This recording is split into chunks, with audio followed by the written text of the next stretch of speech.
नमस्कार, बहुत स्वागत है आपका। आप देख रहे हैं आपकी आवाज और आपके साथ मैं हूं आसिफ शेख। आपकी आवाज में आज बात एमपी में बढ़ते अपराध की। शांति का टापू कहे जाने वाले एमपी में एक से बड़ी एक वारदात हो रही है। आदिवासी महिलाएं, बच्चे सभी अपराधियों के शिकार हो रहे हैं।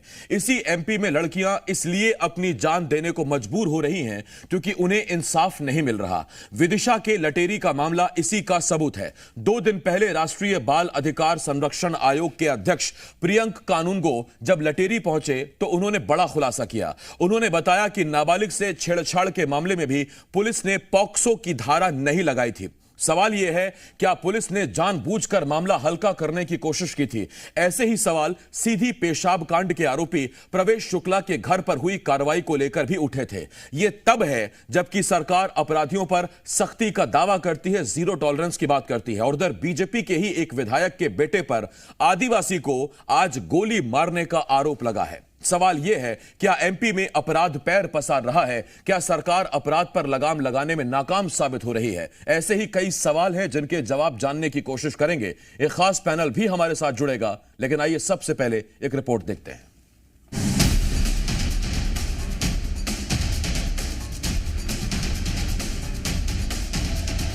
क्या एमपी में कानून का राज खत्म होता जा रहा है? क्या शिवराज में जंगल राज बढ़ता जा रहा है? क्या सरकार अपराध पर लगाम लगाने में नाकाम साबित हो रही है? क्या खाकी अपराधियों पर मेहरबान हो रही है? ये सभी सवाल उठ रहे हैं एनसीपीसीआर यानी राष्ट्रीय बाल अधिकार संरक्षण आयोग के अध्यक्ष प्रियंक कानूनगो के खुलासों से। दरअसल कानूनगो अपनी टीम के साथ 2 दिन पहले विदिशा के लटेरी में उस परिवार से मिलने पहुंचे जिसकी नाबालिग बेटी ने छेड़छाड़ से तंग आकर खुदकुशी कर ली थी। कानूनगो ने बताया कि नाबालिग होने के बावजूद पुलिस ने आरोपी के खिलाफ पॉक्सो की धाराएं नहीं लगाई थी। कल जो लटेरी का मामला था जिसमें हम जांच करने गए, उसमें पॉक्सो की धाराओं का इजाफा नहीं हुआ था। हमने निर्देश दिए, हमको प्रशासन ने बताया है कि पॉक्सो की धाराओं का इजाफा कर रहे। यानी जो नाबालिग बच्ची ने छेड़छाड़ से तंग आकर सुसाइड किया, उसमें पॉक्सो एक्ट का जिक्र नहीं है उस एफआईआर में। अब हो जाएगा, पहले नहीं था। अब तक नहीं था। अब तक कानूनगो यही नहीं रुके, उन्होंने एमपी में बढ़ते धर्मांतरण के आरोपों पर भी नाराजगी जाहिर की। कानूनगो ने कहा, एमपी में हो रहे अपराधों पर शिवराज सरकार से पहले एनसीपीसीआर कार्रवाई कर रहा है। वैसे ये वही विदिशा है जहां एक लड़की ने छेड़छाड़ से तंग आकर खुदकुशी कर ली थी, पर जब पुलिस ने आरोपी पर कार्रवाई नहीं की तो बिटिया की मौत के 45 दिन बाद उसके पिता ने भी सुसाइड कर लिया था। ये हाल तब है जब सरकार दावा करती है कि प्रदेश में पीड़ितों की फौरन सुनवाई होती है और एफआईआर दर्ज होती है। इसीलिए एनसीआरबी के आंकड़े बढ़े हुए नजर आते हैं। अब जरा सिंगरौली की खबर भी देख लीजिए। सिंगरौली से बीजेपी के विधायक रामलल्लू वैश्य के बेटे विवेकानंद पर एक आदिवासी को गोली मारने का आरोप है। इन सब घटनाओं ने विपक्ष को सरकार के खिलाफ बड़ा मौका दे दिया। कांग्रेस ने सरकार को कटघरे में खड़ा कर दिया, तो वहीं सरकार ने कांग्रेस पर ही विभाजन की राजनीति करने का आरोप लगा दिया। मध्य प्रदेश में ये शिवराज जी का ही राज है, भाजपा का ही राज है कि पहले आप आदिवासियों के मुंह पर पेशाब करते हैं, उनके साथ गैंगरेप करते हैं, और अब इससे भी नहीं मन भरा तो भाजपा विधायक के बेटे का आदिवासी को गोली मारकर उसकी हत्या करते हैं। और लेकिन अभी तक जो आरोपी है वो गिरफ्तार नहीं हुआ। कहां है गृह मंत्री नरोत्तम मिश्रा जी? कांग्रेस ऐसी पार्टी है कि वो इस तरह के विषय ढूंढती रहती है। टीवी और ट्विटर तक पे ही कांग्रेस जिंदा है, नीचे तो आपको कहीं कोई जन आंदोलन करती मिलेगी नहीं। और इसलिए ऐसे विवादास्पद विषय जिन पे विभाजन की रेखा खींचती हो, कांग्रेस की राजनीति सिर्फ जातियों में बांटने तक ही रह गई। सीधी पेशाब कांड हो या सागर में नग्न करके मारपीट का मामला, इंदौर में आदिवासी भाइयों के साथ बर्बरता से मारपीट का मामला हो, या फिर विदिशा में छेड़छाड़ का मामला, और अब सिंगरौली की ये खबर सवाल पूछती है, क्या ये जंगल राज नहीं है? जबलपुर से अजय दुबे के साथ प्रिया पांडे और प्रमोद शर्मा, जी मीडिया, भोपाल। 2 खास मेहमान हमारे साथ जुड़ रहे हैं। बिना वक्त जाया किए सीधा हम उनसे सवाल पूछते हैं। नेहा बग्गा जी, प्रवक्ता बीजेपी की तरफ से, कांग्रेस की तरफ से पूर्व मंत्री सीनियर लीडर चौधरी राकेश सिंह चतुर्वेदी जी हमें ज्वाइन कर रहे हैं। चौधरी साहब, बहुत स्वागत है आपका। नेहा जी, आपका बहुत बहुत स्वागत है। पहला सवाल मेरा नेहा जी आपसे।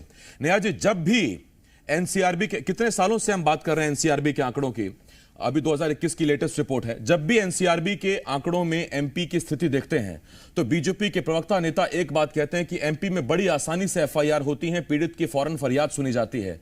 इस तरह की एफआईआर होती है कि विदिशा में पहले एक लड़की ने सुसाइड किया, उसके आरोपियों पर कार्रवाई नहीं हुई तो 45 दिन बाद उसके पिता ने भी सुसाइड कर लिया इसी विदिशा में। लटेरी में नाबालिग से छेड़छाड़ का मामला, साफ बात है पॉक्सो बनाया इसीलिए गया, लेकिन पुलिस वहां पॉक्सो की धाराएं नहीं जोड़ती। और आप कहते हैं कि एनसीआरबी के आंकड़े इसलिए बढ़े हुए हैं क्योंकि यहां एफआईआर बड़ी आसानी से हो जाती है।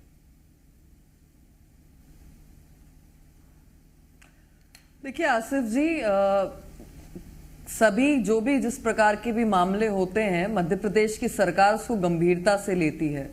और जैसे आप अपनी रिपोर्ट में दिखा रहे थे, ये कोई बहाना नहीं है, ये वास्तविकता है कि जब किसी प्रकार का कोई अपराध घटता है तो उसको जल्द से जल्द एफआईआर में तब्दील करना, उस अपराधी को पकड़ना प्राथमिकता है भारतीय जनता पार्टी की सरकार की। और इसीलिए इस बच्ची का भी जब मामला आया तो सर्वप्रथम उस पर एफआईआर दर्ज की गई। फिर उसके बाद जब डॉक्यूमेंट्स एकत्रित हुए हैं तो उसमें धाराएं बढ़ाने का काम किया है। उसके घर के ऊपर जो मुस्लिम युवकों ने अतिक्रमण कर रखा था आसपास में, उसको तोड़ने का काम चल रहा है। और उसके साथ साथ में आज एक मामला नहीं, अनेकों मामले आप उठाकर देख लीजिए। जब भी कभी इस प्रकार की कोई घटना हुई है, तत्काल सरकार ने क्या किया है, उस पर एफआईआर दर्ज करके सलाखों के पीछे भेजने का काम किया। इसलिए मध्य प्रदेश में अगर किसी नाबालिग के साथ रेप होता है तो आज 40 से अधिक ऐसे लोग हैं जिनको फांसी की सजा तक पहुंचाने का काम, उसको सुनवाई करवाने का काम जो है भारतीय जनता पार्टी की सरकार ने किया है। मुझे लगता है कि कांग्रेस जब गिद्ध राजनीति करने पे उतर आती है और सवाल पूछती है तो इन्हें सुनील सराफ याद नहीं आते जो ट्रेन में महिला के साथ छेड़खानी करते हैं, और वही सुनील सराफ अपने जन्मदिन पर तमंचा लहराते हैं और फिर क्या कहते हैं, ये तो खिलौना था। कांग्रेस पार्टी उनको बचाने में लग जाती है। अंतर समझना होगा कि यहाँ पे व्यक्ति कोई भी हो, भारतीय जनता पार्टी कार्रवाई करती है, कांग्रेस संरक्षण देती है। 4 दिन पहले की रायसेन में घटना हुई है, एक के साथ रेप किया गया, उसको रेप करने वाला रेपिस्ट कौन है, वो कांग्रेसी है। बचा कौन रहा है, कांग्रेस का विधायक स्थानीय बचा रहा है। तो हर चीज पे राजनीति करना और कम से कम इन अपराधों पे राजनीति करना, मुझे लगता है कि ये रोटी सेकने की विषय नहीं है, ये गंभीर विषय है। वाला जो आरोपी है, इस पर बुलडोजर कार्रवाई हो गई क्या? देने की जगह उसको जेल भेजना जरूरी है। कार्रवाई चल रही है, अगर आप उसको अपडेट करेंगे अभी तो वो कार्रवाई। मैं आपसे एक अपडेट और लेता हूं। ये जो आज सिंगरौली वाला मामला है, इसमें विधायक के घर पे बुलडोजर चला, रामलल्लू वैश्य के घर पे। देखिए, मैं महत्वपूर्ण बात ये कह रही हूं कि विधायक का बेटा, अब मुझे ये बता दीजिए करण मोरवाल कौन है जिसको बचाने के लिए विवेक तनखा से लेकर बड़े बड़े वकीलों को कमलनाथ जी और दिग्विजय सिंह ने खड़ा किया था। मुरली मोरवाल के घर पे बुलडोजर चलाइए आप। लड़की हूं, लड़ सकती हूं, विधायक का ही लड़का है, विधायक का ही लड़का है ना। कार्रवाई उसके ऊपर भी आरोपी की तरह हुई और इसके ऊपर भी आरोपी की तरह हुई। क्या बचाने का काम किया है? अंतर बार बार इसलिए बताना पड़ता है कि प्रकरण जो है किसी के परिवार का कोई सदस्य करता है तो उसको संरक्षण देना चाहिए या कानून के तहत कार्रवाई करनी चाहिए। भारतीय जनता पार्टी कार्रवाई करती है। तब तक आप याद कर लीजिए कि क्या विधायक जी पर कोई कार्रवाई की, अभी कोई खबर आई है कि नहीं आई है। मैं इस पर आता हूं आपके पास। एक सवाल राकेश जी आपसे, करण मोरवाल का तो सिर्फ जिक्र किया है नेहा जी ने, ये जरा एक सवाल मेरे पास पहले से तैयार है और वो ये कि ये अप्रैल 2021 का मामला था। कांग्रेस की नेता ने जब करण मोरवाल के खिलाफ शिकायत दर्ज कराई थी और सितंबर 2022 में 17 महीने बाद जाके कांग्रेस ने करण मोरवाल को पार्टी से 6 साल के लिए बाहर किया है। 17 महीने बाद पुलिस जो करे वो करे, सरकार जो करे वो करे, लेकिन आप तो कम से कम अपनी पार्टी स्तर पर जो कार्रवाई करनी थी वो आपने 17 महीने बाद करण मोरवाल पे की थी।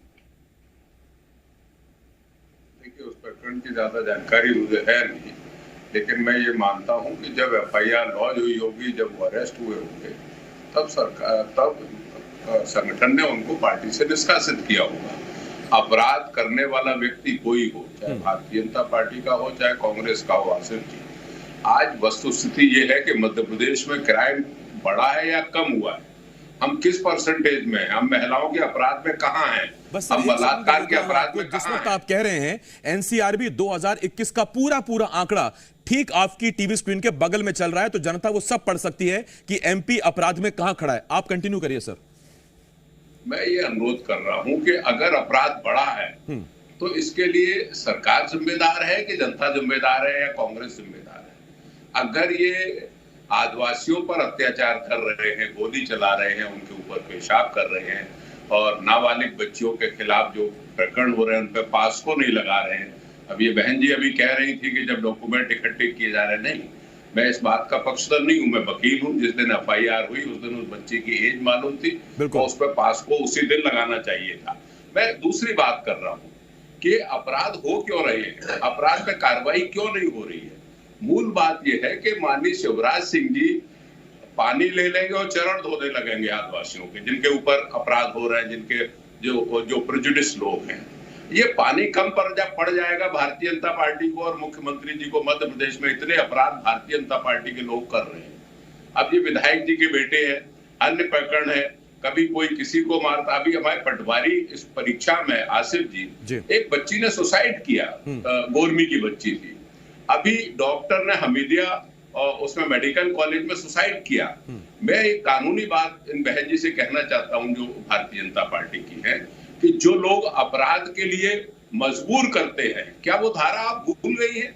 आप क्यों नहीं उनके खिलाफ भी कार्रवाई करती हैं जो मजबूर करते हैं सुसाइड करने के लिए, जो विवश कर देते हैं आदमी को आत्महत्या करने के लिए? क्या वो धारा IPC से हटा दी आपने? आप उन अधिकारियों के खिलाफ कार्रवाई करिए, आप उन अपराधियों के खिलाफ कार्रवाई करिए जो विवश कर रहे हैं लोगों को। पटवारी परीक्षा में जो बच्ची ने आत्महत्या कर ली, आप उनके खिलाफ कार्रवाई करिए कि आखिर इस बिटिया को मजबूर किसने किया, जो काबिल थी, होशियार थी, पढ़ी लिखी थी। 2 महीने हो गए हमारे यहाँ भिंड में एक उमरी गांव में, उमरी कस्बे में एक सोनी जी की हत्या हुई, लूट हो गई। आज तक पुलिस ट्रेस नहीं कर पाई, मुलजिमों को नहीं पकड़ पाई, खोज नहीं कर पाई कि मुलजिम है कौन। तो कानून व्यवस्था पर जब हम बात करें तो हमें दृढ़ता पूर्वक ये समझना पड़ेगा कि आखिर एवरेज क्या चल रहा है। एवरेज आज मध्य प्रदेश का हिंदुस्तान में बहुत ही भयावह है। महिलाओं के रेप के मामले में, महिलाओं के केस के मामले में, आदिवासियों के मामले में, इस सब पे अलार्मिंग है। इसलिए इनको चाहिए कि बहुत संजीदा तरीके से जवाब दे और संजीदा तरीके से कार्रवाई। ठीक सर, मैं इस पे आता हूं आपके पास। अगर मैं गलत नहीं हूं तो शायद धारा 306 है वो जिसकी आप जिक्र कर रहे थे। 306A, हाँ ठीक, 306A जहां तक मुझे याद है। ठीक, मैं आता हूं सर चौधरी साहब के पास। नेहा जी, मैंने आपसे पहला सवाल यह पूछा था कि जीरो टॉलरेंस तभी तो साबित होगा जब अपराधी की पार्टी, अपराधी का घर, उसका परिवार ना देखा जाए। मुख्यमंत्री ने भी सीधा यह बयान दिया था जिस वक्त चरण धोए थे दशमत के। उन्होंने कहा था कि अपराधी की कोई पार्टी, कोई धर्म नहीं होता। तो फिर विधायक पर बुलडोजर की कार्रवाई करके आप वो संदेश दे पाएंगे जो आप देना चाहती हैं?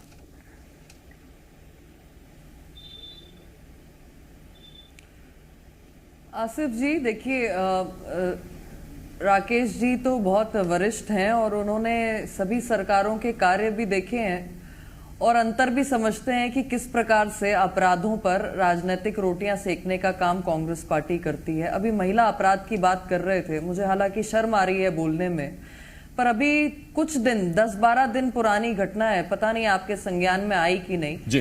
कांग्रेस कार्यालय के अंदर एक पूर्व मंत्री जी ने एक महिला को पकड़ लिया और उनका नाम बहुत ही सज्जन है, मैं भी नहीं लेना चाहती यहाँ पर जो परिस्थितियां हैं कार्यालय के अंदर, आप सोच सकते हैं महिला एक अकेले जाने में भी अब घबराती है कांग्रेस के प्रदेश कार्यालय में। तो ये परिस्थितियां हैं। महिला ने शिकायत कराई थी उस पे। सर्वप्रथम बात यह है कि मैंने जो आपसे पूर्व में नाम लिए, शिकायत पे मैंने जो, जी, महिला ने शिकायत कराई थी, FIR हुई? FIR नहीं हुई, पर मंत्री जी ने जिस प्रकार की मंत्री जी ने घटना की है वो कैमरों में कैद है और मीडिया कर्मी वहां उपस्थित थे। दूसरी महत्वपूर्ण बात यह है कि आज जब मैं शुरू से डिबेट जब से स्टार्ट हुई है, मैंने आपको अंतर बताया। व्यक्ति किसी भी दल का हो, भारतीय जनता पार्टी का भी होता है ना आसिफ जी, उस पर कार्रवाई तत्काल उसी तरीके से होती है। ये तो बताइए कि प्रियंका गांधी जी को पत्रकार पूछ रहे हैं, पुष्टि है, लंबे समय से चल रहा है, वो जो इनकी कार्यकर्ता है उसने कई बार गुहार लगाया, उसने पत्र लिखे, उसने वीडियो मैसेज जारी किया। यहाँ पर राकेश भाई साहब कह रहे हैं कि मुझे जानकारी नहीं है उस प्रकरण की। उसको बचाने का क्या कारण था? यहाँ किसी को बचाया नहीं जाता। आपको याद होगा कि वो धन प्रसाद जिसको आग लगा दी गई थी, जिसको जिंदा जलाया था, उसको क्योंकि एक धर्म के लोगों ने जलाया था तो केवल इसलिए उस पर FIR दर्ज नहीं की थी कमलनाथ जी की 15 महीने की सरकार में। उसको एयरलिफ्ट कराने से लेकर उसके इलाज की जिम्मेदारी विपक्ष में होने के बाद भी भारतीय जनता पार्टी ने पूरी करी। आपको वो प्रकरण भी याद होगा कि छिंदवाड़ा में जब एक बेटी के साथ रेप करके उसको झाड़ियों में वहां फेंक दिया गया था, उसकी FIR लॉन्च नहीं हुई। और आप उस समय का अगर आप नोटशीट उठा के थाने की देखेंगे ना तो आपको प्रकरण वहां दिखाई भी नहीं देगा, पर मीडिया रिपोर्ट्स उसकी उपलब्ध है। नेहा जी, मैं दरअसल आपसे जानना ये चाह रहा हूं पार्टी के शासन कि में एनसीआरबी ये के मूल आंकड़े और अंतर उस पर ये स्पष्ट दलील दिखाई देता है। कि हम एफआईआर बहुत इजीली करते हैं और बहुत आराम से हो जाती है, पीड़ित की सारी गुहारें सुनी जाती हैं और गुहार सुनते एफआईआर हो जाती है। राकेश सर, मुझे आप ठीक कर दीजिएगा अगर मैं गलत हूं, एक नेता के तौर पर नहीं, एक वकील के तौर पर, अधिवक्ता के तौर पे, कि जहां तक मैं जानता हूं पॉक्सो फिर गैर जमानती धारा है, फिर उसमें जमानत नहीं मिलती। तो जब आप पॉक्सो नहीं लगाते हैं तो बेसिकली आप मामले को हल्का कर देते हैं। आरोपी जमानत के लिए अप्लाई कर सकता है और आके बाहर सबूतों के साथ छेड़छाड़ कर सकता है। तो जब इतना गंभीर मामला है, एक बच्ची के साथ 16 साल की बच्ची छेड़छाड़ से, और वो आरोपी किस धर्म का है ये मेरी डिबेट का हिस्सा नहीं है, मैं चाहता भी नहीं हिंदू मुसलमान करना, लेकिन मेरा सीधा सवाल यह है कि पॉक्सो उस पर क्यों नहीं लगाई गई थी? और ये प्रियंक कानून को कहते हैं, विदिशा के रहने वाले हैं, चप्पा चप्पा जानते हैं, वहीं पहुंचे थे। अगर आदमी जानबूझ के पुलिस उसको केस को पास को नहीं लगाना चाहती है तो कोर्ट संज्ञान में लेगा। जब वो डॉक्यूमेंट पेश होंगे, वो नाबालिग होगी बच्ची, तो कोर्ट उसको संज्ञान में लेके स्वतः उस पर पास राकेश सर, वैसे मैंने आपका सिर्फ ओपिनियन पूछा था, सवाल तो ये नेहा जी से था। मैंने तो ये कहा था कि वाकई पॉक्सो गैर जमानती धारा है ना सर? जी हाँ, गैर जमानती। हाँ बस ठीक। तो अब नेहा जी सवाल आपसे था, आपके लिए अलग सवाल है चौधरी साहब जी। आसिफ जी, पॉस्को अगर नहीं लगाई गई होती, उसको अपग्रेड नहीं किया गया होता, तो मुझे लगता है कि सवाल पूछे जा सकते थे। हमेशा गंभीरता से हर मामले की जांच कर उसको अपग्रेड किया जाता है और तत्काल एफआईआर दर्ज की। ये मंशा को दिखाता है, मंशा स्पष्ट थी कि जो आरोपी है वो सलाखों के पीछे जाए। उसकी उम्र का पता चला, उसके सारे डॉक्यूमेंट्स आए, उसको अपग्रेड करके पॉस्को में किया गया। तो मुझे लगता है कि ये सवाल तब उठना चाहिए था कि घटना घटने के बाद अगर पॉस्को जानकारी भी लग जाती, डॉक्यूमेंट्स आने के बाद भी अगर नहीं लगाई जाती। तो एक बात बहुत स्पष्ट है कि तथ्य जैसे ही सामने आए, उसके मुझे नहीं डॉक्यूमेंट्स पता जैसी है, आपने कभी कोई एफआईआर कराई कि नहीं, लेकिन हाँ एक दो एफआईआर लिखने के दौरान मैं मौजूद रहा, और जब वो जो मुंशी जब एफआईआर लिखते हैं ना, तो वो पहले गुहार यानी याचिकाकर्ता का नाम, उसके पिता का नाम यानी वल्द, पूरा एड्रेस और उम्र, ये सब लिखी जाती है मैडम। उसी वक्त ये तय होता है कि क्या उम्र है और अपराध में क्या चलता है। मैं एक चीज आपसे पूछना चाहता हूं, सिंगरौली के विधायक के बेटे ने जब गोली चलाई, तो ये सत्ता की हनक है या उनकी वो मैं विधायक का बेटा हूं, ये इस बात का है कि इलाके में वर्चस्व है, दादा है इसलिए गोली चलाई? क्या सोच के गोली चलाई, जब मुख्यमंत्री साफ साफ कह चुके हैं कि ऐसा नहीं होना चाहिए? और दूसरा, चुनाव भी पास में है, अच्छा अपराधी इस वक्त बाबा बन जाता है एकदम। आसिफ जी, अब पड़ोस में बैठे हुए व्यक्ति के दिमाग में क्या चल रहा है, मैं तो यहाँ पे जज नहीं कर सकती, यहाँ पे मैं प्रिडिक्ट नहीं कर सकती कि वहां पे राकेश जी क्या सोच रहे हैं, आप क्या सोच रहे हैं, यहाँ पे बैठ के मैं क्या सोच रही हूँ, आप दोनों प्रिडिक्ट नहीं कर पाएंगे। पर एक बात है कि अपराधी अपराधी है और अपराधी को अपराधी की तरह डील करना चाहिए। वही सरकार ने किया, तत्काल एफआईआर करिए, तत्काल उनको अरेस्ट मेरे पास करने वक्त का खत्म हो रहा है, मैं काम 30 किया सेकंड है। राकेश सर तो को देना यहाँ पर चाहूंगा, लेकिन किसी एक के बात दिमाग जरूर में है, क्या चल ये रहा था बिल्कुल रोज? ठीक कहा आपने 100% कि अगले के मन में क्या चल रहा है हम पता नहीं कर सकते, लेकिन हाँ अगले के मन में हम ये चीज जरूर डाल सकते हैं कि बेटा अगर तुमने कुछ किया तो फिर सख्त कार्रवाई होगी, ऐसा कर मत देना, तो वो फिर करेगा नहीं। राकेश सर, जब हम क्राइम की बात करते हैं तो ठीक है, आप एमपी से बैठे, नेहा जी एमपी से बैठी, मैं एमपी की डिबेट कर रहा हूं, लेकिन राजस्थान भी यही का हिस्सा है। भीलवाड़ा में भट्टी में गैंगरेप करके बच्ची को झोंक दिया गया। इस राजस्थान में कांग्रेस की सरकार है, तो क्या हम क्राइम सिर्फ एमपी का देखें और ना देखें जहां कांग्रेस की सरकारें हैं? नहीं, मैं सारे अपराधों को अपराध मानता हूं, ठीक, और मैं कुशल सरकार उसको मानता हूं जिसका इकबाल बुलंद हो, अपराध को कंट्रोल करे, कार्रवाई करे और इतना भय ज्ञापित कर दे कि अपराधी अपराध करने के बारे में 100 बार सोचे। ये नेहा बहन जी 2-3 वीडियो की बात कर रही, मुझे नहीं मालूम, मेरे तो बहुत से मित्रवत लोग हैं, रामदलू वैश्य साहब भी मेरे मित्रवत हैं और बहुत अच्छे व्यक्ति हैं। उनके बच्चे ने कैसे गोली चला दी मैं कह नहीं सकता हूँ, लेकिन बहुत भले आदमी हैं। और मैं वीडियो की बात करूं तो सोशल मीडिया पे आसिफ जी मैं देखता रहता हूं, अब वो भी मेरे मित्रवत हैं, एक छिंदवाड़ा के पूर्व मंत्री थे वो। मैं आसिफ जी एक लाइन जोड़ना चाहते हैं, एक मिनट नेहा जी, बस राकेश सर प्लीज जल्दी कंप्लीट कीजिए सर। राकेश जी भाई साहब, मेरा आपसे आग्रह है कि जी के ही प्रतिष्ठित 2 रिपोर्टर्स हैं भोपाल के, दोनों में से जिसको फोन लगाएंगे आपको पूरा संज्ञान में मामला आ जाएगा, तो डिबेट के बाद आप इसकी पुष्टि कर सकते हैं। मैं बिल्कुल करूंगा, लेकिन मेरा बहन जी निवेदन है आसिफ भाई कि इस तरीके की घटनाएं बहुत से राजनेता करते हैं, लेकिन मैं ये मानता हूं अगर ये घटना करते हैं तो उनको वास्तव में मॉरली रूप से राजनीति में रहने का कोई ठीक है, वहां रहने का अधिकार और नहीं है। सामाजिक कम से कम शुचिता और नैतिकता की जब आप दुहाई देते हैं तो फिर आखिर सर मुझे नहीं पता कि उस मापदंड पे आज कितने नेता खरे उतरे हैं, क्योंकि यहां तो जैसे ही सत्ता आती है फिर वो हनक भी ऑटोमेटिकली चली आती है और वो हनक फिर भारी पड़ती है आम आदमी पे। बहुत धन्यवाद है आपका नेहा जी, बहुत धन्यवाद है आपका राकेश सर हमारे साथ जुड़ने के लिए, इस डिबेट का हिस्सा बनने के लिए। छोटा सा ब्रेक, ब्रेक के उस पार छत्तीसगढ़ का मुद्दा बहुत जल्द लौट रहे, कहीं मत जाएगा।